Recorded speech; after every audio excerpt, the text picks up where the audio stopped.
Hi everyone, welcome back. ഈയിടെയായി ധ്യാൻ അച്ഛനെ കുറിച്ച് പറഞ്ഞ ഒരു ഇന്റർവ്യൂവിലെ ടോക്സ് ഇപ്പോൾ ട്രെൻഡിങ് ആണ്. അവരുടെ വാക്കുകൾ ഇങ്ങനെ: ലവ് ആക്ഷൻ ഡ്രാമയിൽ അച്ഛനെ അഭിനയിപ്പിക്കണം എന്നുള്ളത് എന്റെ വലിയ ആഗ്രഹമായിരുന്നു. കാരണം ഞാനൊന്നും പഠിക്കാതെ എനിക്ക് തോന്നുന്നു 2006-7 വർഷങ്ങളിലാണ് ഞങ്ങൾ തമ്മിൽ പ്രശ്നമുണ്ടായി വീട്ടിൽ നിന്ന് ഇറങ്ങിപ്പോകുന്നതൊക്കെ.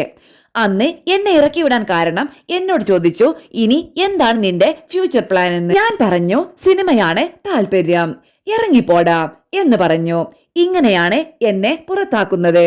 കാരണം പുള്ളിക്കറിയാം എനിക്ക് സിനിമയോട് യാതൊരു താല്പര്യവും ഇല്ലെന്ന്. എന്റെ കൂട്ടുകാർ എന്നെ ഇതിലേക്ക് ഇറക്കി വിട്ടതാണ്. നിന്റെ അച്ഛൻ സിനിമ, നീ അച്ഛനോട് പറ, അങ്ങനെ പറഞ്ഞു വിട്ടതാണ്. കാരണം സിനിമയോട് ഒരു താല്പര്യവുമില്ലെന്ന് പുള്ളിക്കറിയാം. അന്ന് മുതൽ എനിക്ക് വാശിയായിരുന്നു. അതെന്താ എനിക്ക് സിനിമ ചെയ്താൽ എന്നുള്ള. സ്കൂൾ മാഷായ ശ്രീനിവാസൻ സിനിമയിൽ വരണമെങ്കിൽ ശ്രീനിവാസന്റെ മകനായ എനിക്ക് സിനിമയിൽ വന്നൂടെ. എന്നാൽ സിനിമ അറിയണം, പഠിക്കണം എന്നൊക്കെ പറഞ്ഞിട്ടാണ് നാട് വിട്ടു പോകുന്നത്. അങ്ങനെ സിനിമ പഠിച്ചു, ഇൻസ്റ്റിറ്റ്യൂട്ടിലൊക്കെ ചേർന്നിട്ട്. അതൊക്കെ കഴിഞ്ഞ് സംവിധാനം തുടങ്ങിയപ്പോൾ ഏറ്റവും വലിയ ആഗ്രഹം കടിച്ച പാമ്പിനെ കൊണ്ട് തന്നെ വിഷമിറപ്പിക്കണം എന്നാണല്ലോ.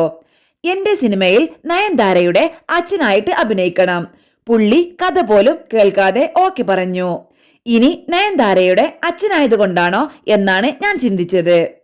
സാധാരണ കഥ കേട്ടാണ് ഓക്കെ പറയൽ. ഇനി എന്നോടുള്ള സ്നേഹമാണോ എന്നറിയില്ല. പക്ഷെ ഷൂട്ട് തുടങ്ങാൻ നേരം ഹാർട്ട് അറ്റാക്ക് വന്നു. ഷൂട്ടിംഗ് നിർത്തിവെച്ചു. പിന്നീട് അച്ഛൻ പൂർവാധികം ശക്തിയോടെ തിരിച്ചു വന്നു.